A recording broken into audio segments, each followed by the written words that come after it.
यही है आपका घर? हाँ, अब ये हमारा घर है।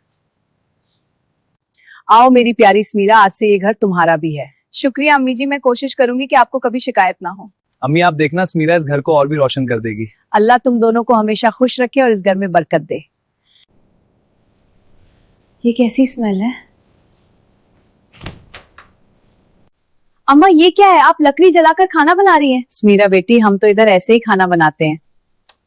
गैस वाला सिलेंडर बहुत महंगा होता है ना बेटा, हर बार लेना आसान नहीं होता।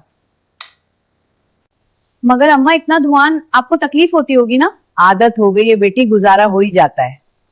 अम्मी वो लोग बहुत गरीब हैं, मैं वहां नहीं रह सकती। वो तो लकड़ियों पर खाना बनाते हैं, घर भी बहुत सादा है।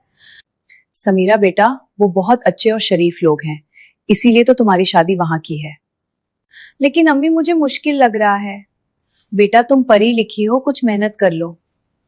घर छोड़कर आने से मसला हल नहीं होता। तुम्हें अब वहां ही रहना होगा और अपना घर संभालना होगा।